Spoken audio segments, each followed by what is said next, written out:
Good evening, you're on Ben TV. You're with Steve Pereira on Quedia, where we explore all things queer and media, which generally means we explore everything. In 1971, the academic, the writer, the activist, Dennis Altman, published Homosexual Oppression and Liberation, his groundbreaking study of the gay liberation movement. It is an extraordinary book of the times, an essential guide, the first important analysis of what was becoming a global gay and lesbian movement. Since then, Dennis has written 11 books exploring sexuality, politics, and the interrelationship in Australia, the United States, and the global arena. His books include The Homosexualization of America, AIDS and the New Puritanism, Rehearsals for Change, Global Sex, a novel, The Comfort of Men, and memoir, Defying Gravity. However, in 2013, a very celebrated 40 years later, Dennis published a follow-up or sequel to Homosexual Oppression and Liberation, the somewhat provocatively titled The End of the Homosexual. It isn't a statement, it's a question. And here to explore the book and the answers to the questions, we're extremely privileged to have with us Dennis Altman. Hi, Dennis, Steve. thank you. Now, I thought you reacted when I said sequel. I don't think I see it as a sequel. I think I decided at some point I wanted to try and figure out what had changed and what hadn't changed in 4 decades. Now, you could call that a sequel, but I actually thought of it as a new book. The last chapter of Homosexual Oppression is the end of the homosexual. With a question mark, yes. And then you start off this book with that. Now, at the end of the first book, Homosexual Oppression and Liberation, you had predicted, or you had anticipated, that there would be an end to the homosexual as a point of identity. But in the new book, you actually posit that there is no end to the notion of that identity question, and there will have to continue to be the kind of identity around sexual identification. In some ways, almost everything I wrote 40 years ago is wrong. Really? But of course, how could it not be? You know, if we went back 40 years and read what an economist or a political scientist said in conventional terms about what Australia was likely to be in 2014, they would also be wrong.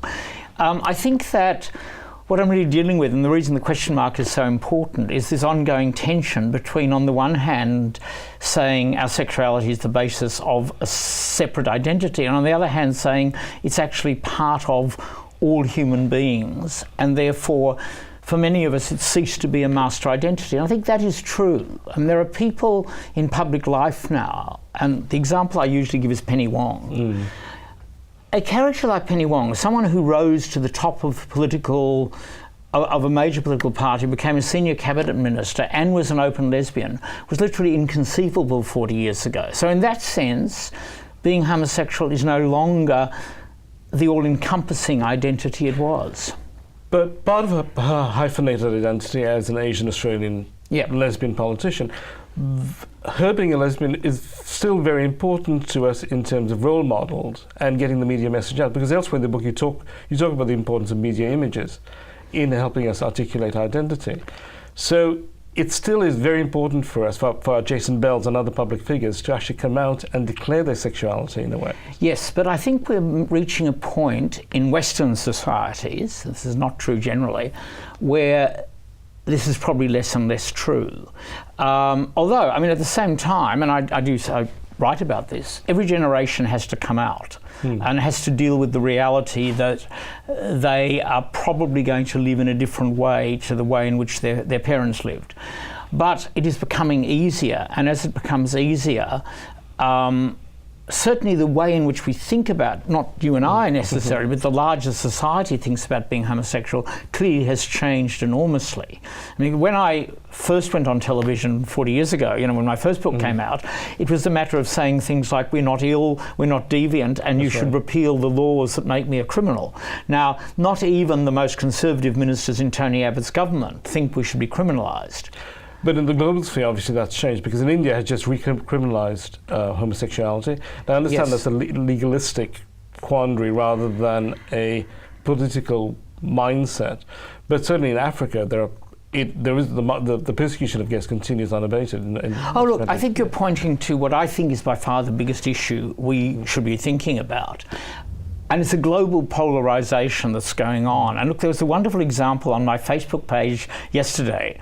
2 unconnected postings, right? Mm-hmm. And the first one was about increasing persecution in the Ivory Coast. And when we talk about persecution, we mean people are being beaten up and possibly murdered. We're not talking just about name calling. That's right, yeah. The next item was about some guy in Britain who'd been given an official award to honour his work for trying to prevent bullying of kids for being queer at school. And I think that shows very clearly that things are happening across the world in very, very different ways. We're in a very privileged part of the world, and I think we don't think enough about and recognise enough just how privileged we are. And that was going to come with the question I was going to ask you later about this globalization of the AIDS movement. And now you make the point in your book where you talk about these young Filipino men you were talking to who articulated their identity in very Western terms because of the media they've been inducted. You know, and when Stonewall has now become a watershed moment anywhere from Mumbai to Bogota, and Judy Garland is celebrated in Timbuktu, that when the Quintodian becomes that American presence, is this a form of Western, again, there's been a bit imperialism, or is this another way of making connections and raising awareness about human rights across? Look, I think it's both. And inevitably, major powers will have an impact across the world. And of course, the irony is if we take the United States States simultaneously is exporting the idea of what they like to call LGBTI identities and deep homophobia. So that some of the very nasty and scary homophobia in countries like Uganda and Nigeria is actually being supported and funded to some extent by American evangelists. That's right. So there is, in a sense, yes, it is part of that. But I think that if we take that line too far, we're denying the reality that for many people in non-Western countries, they have made a conscious choice. They have decided that those identities are ones they want to adopt. And yes, often it's talked about, they take the symbols, but I don't think it's in this book. I think it's actually in Global Sex. I have a whole discussion of being in Tokyo and being in the little gay district in Tokyo and seeing these guys hanging around the streets looking exactly like American gay boys. You know, that was the period when everyone wore caps with the back to front look, right? And sneakers, and they had American football T-shirts and all the rest. But the meanings for them were quite different.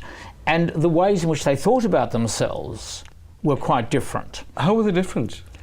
Well, I don't think I'm actually totally capable of explaining because I don't speak Japanese. And I think that's what we often miss because we pick up what's on the surface. And on the surface, it's easy to say, and there are people, there's a well-known American scholar, Joseph Massoud, who's argued this is another form of, Western neo-colonialism. That's right. But actually, I know a lot of people in non-Western countries who have made, as I say, a very conscious choice to take on a lesbian or a gay or a trans identity and to merge those symbols that come from predominantly, but not only Western countries, because increasingly people are picking up symbols from places like Japan and Korea and Brazil and South Africa. They merge them to create something quite distinctive. Now, we did this in Australia. And if you think about the history of Mardi Gras, which is, I think, a really good example of how this works. When Mardi Gras started, it was to commemorate Stonewall. It was in the middle of winter, and only people who were deeply political were in the least bit interested because no sane person is going to march around the streets of Sydney in July. Certainly not in a pair of hot pants, no. Exactly. So what happened is that somebody, I'm not quite sure who actually came up with the idea that in fact it should be an Australian festival and it should be at the time the Catholic calendar has Mardi Gras, which from our point of view is very convenient because it's the end of the summer, at which point it became this massive street festival. So we had taken, yes, the American impact, but we'd Australianised it. And I think that is what is going on, and I've seen that go on in places like the Philippines, in Morocco, in Brazil. There's a long list of places where you can see that happening. I'm Steve Pereira. You've been watching Quedia with Dr. Dennis Altman on Ben TV. See you next time.